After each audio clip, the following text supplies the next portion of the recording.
joy to the world. But what is joy? Is joy the same as happiness? Why are you smiling like that? I just like to smile. Smiling's my favorite. Make work your favorite. That's your favorite, okay? Okay. Work is your new favorite. Fine. Is joy just a fuzzy, warm feeling inside? But I really wanted to see you, and I think you're beautiful, and I feel really warm when I am around you, and my tongue swells up.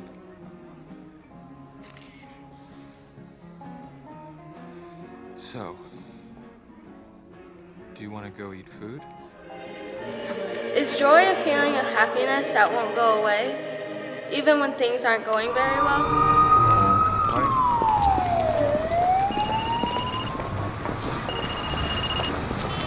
Walter here. It worked! It's you! How'd you get this number? Emily left an emergency list. I see. And is this an emergency? There's a horrible noise coming from the evil box underneath the window. It sounds like this. It's not evil, buddy. It's a radiator, and the heat makes noise when it comes on. No, it doesn't. It's very evil. It's scary to look at. It's... Okay, going toward... Oh, wait. Yes, it is. Okay, it's okay. It's okay. Everything's fine. You were right. Okay, good. I'm gonna hang up now. I love you. We'll call you in 5 minutes. No, but buddy, don't. You don't have to call me, okay? Good idea. You call me. Okay, I'm gonna hang up now. I painted a picture of a butterfly. Good. I'm gonna hang up now. I tuned the piano. Okay, I love you. Bye.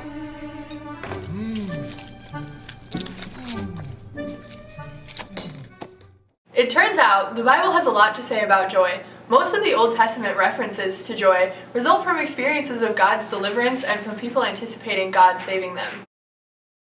Let me give you an example. The book of Esther offers an interesting account of how God saved the Jews from impending demise. At the beginning of the book, the king searches for a wife, and he ends up choosing a common Jewish girl with no status or reputation named Esther. Now, Haman was not a man who did not like the Jews. In fact, he hated them.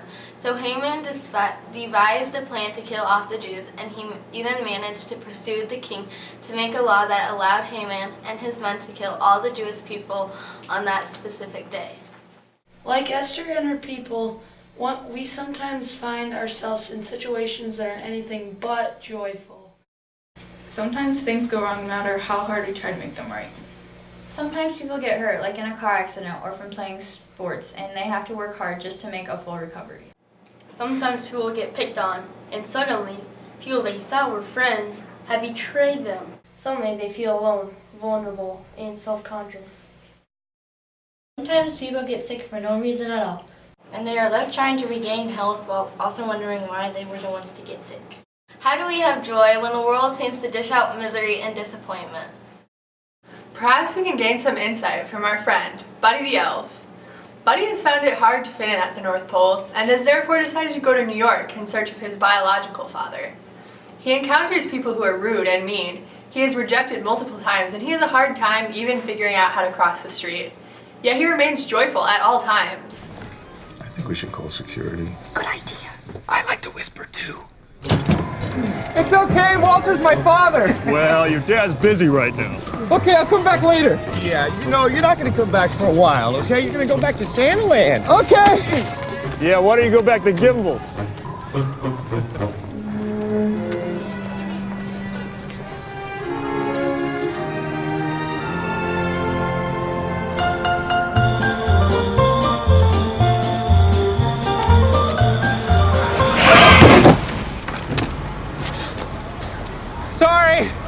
Sorry.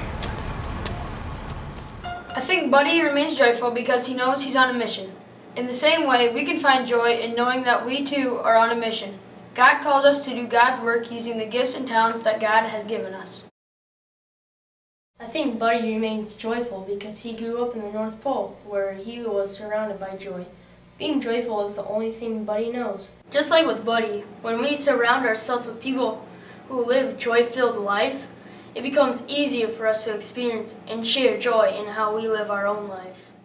But he also never lost his trust that Santa would come and that Christmas would be a time of joy, even in New York where people can be rude and mean.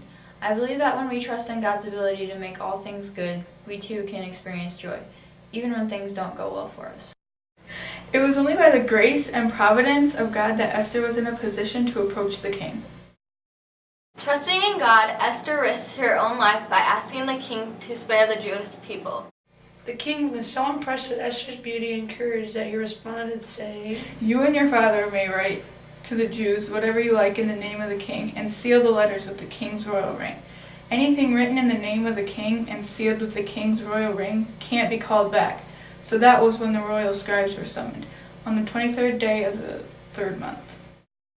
They wrote in the name of King Ahasuerus and sealed the order with the king's royal ring. He sent letters with riders mounted on royal horses, born from mares known to run fast.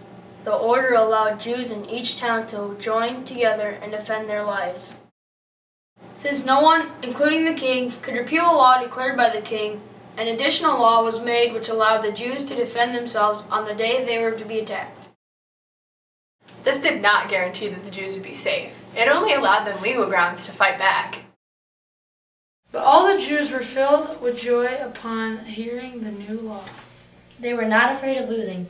Instead, they were overwhelmed with joy because they trusted that God was on their side and they knew God would provide for them. And indeed, when the day of the attack came, the Jewish people became honored and revered throughout the land.